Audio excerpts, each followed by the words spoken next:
Bonjour, aujourd'hui nous allons apprendre à faire une génoise. Pour cela il nous faut 6 œufs, 200 g de farine, 200 g de sucre, un sachet de sucre vanillé, un sachet de levure chimique, 80 g de maïzena.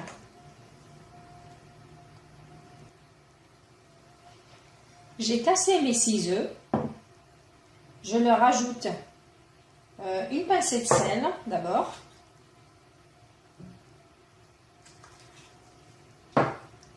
je rajoute mon sucre et mon sucre vanillé et je commence à battre donc pendant 10 minutes. Mon mélange a doublé de volume et est devenu bien mousseux.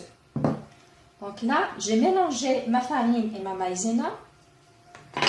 Je rajoute mon sachet de levure chimique et je tamise tout à l'aide de ma passoire.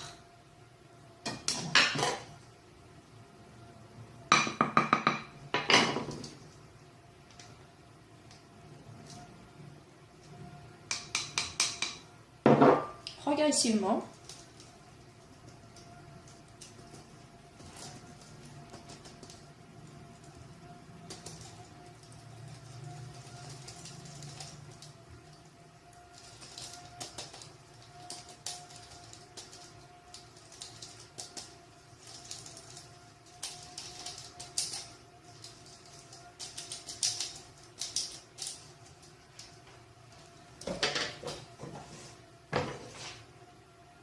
Alors maintenant, je viens mélanger du bas jusqu'en haut, tout doucement, pour ne pas faire tomber. Aujourd'hui, nous allons apprendre à faire une génoise. Pour cela, il nous faut 6 œufs, 200 g de farine, 200 g de sucre, un sachet de sucre vanillé, un sachet de levure chimique, 80 g de maïzena. Une fois les ingrédients sont bien amalgamés, je verse ma préparation. Donc j'ai cassé mes 6 œufs, préalablement beurrés et farinés. Je leur ajoute une pincée de sel d'abord.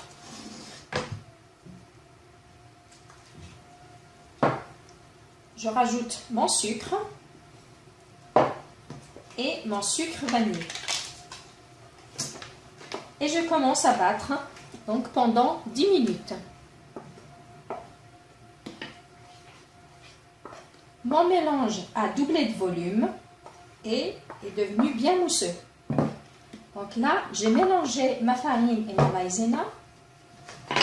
Je rajoute mon sachet de levure chimique et je mets au four à 180 degrés. Je tamise tout à l'aide de ma passoire. Au bout de 30 minutes de cuisson, ma génoise est prête. Pour être sûr de sa bonne cuisson, j'enfonce mon couteau. Là, il ressort propre, donc elle est complètement prête. Je laisse tiédir ma génoise pour pouvoir la démouler tranquillement. Après que ma génoise a refroidi, je la démoule, je la mets à l'envers. Voilà. J'enlève le papier sulfurisé, le papier cuisson. Alors maintenant, je viens mélanger du bas jusqu'en haut, tout doucement, pour ne pas abîmer la génoise, pour ne pas faire tomber la mousse.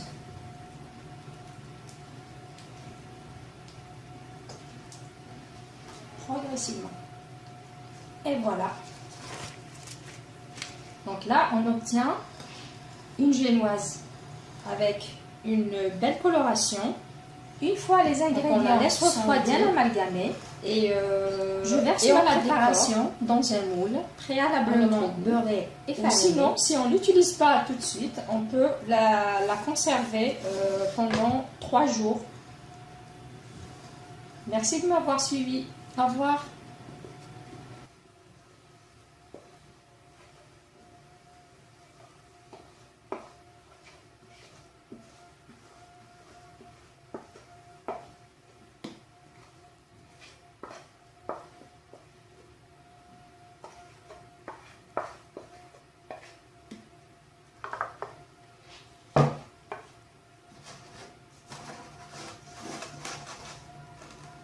et je mets au four à 180 degrés. Au bout de 30 minutes de cuisson, ma génoise est prête. Pour être sûr de sa bonne cuisson, j'enfonce mon couteau. Là, il ressort propre, donc elle est complètement prête. Je laisse tiédir ma génoise pour pouvoir la démouler tranquillement. Après que ma génoise a refroidi, je la démoule, je la mets à l'envers. Voilà. J'enlève le papier sulfurisé, le papier cuisson, pardon.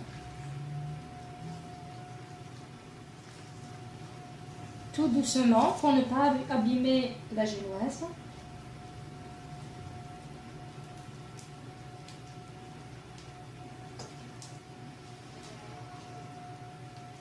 Et voilà. Donc là, on obtient une génoise avec une belle coloration. Donc on la laisse refroidir et on la décore à notre goût. Ou sinon, si on ne l'utilise pas tout de suite, on peut la conserver pendant 3 jours. Merci de m'avoir suivi. Au revoir.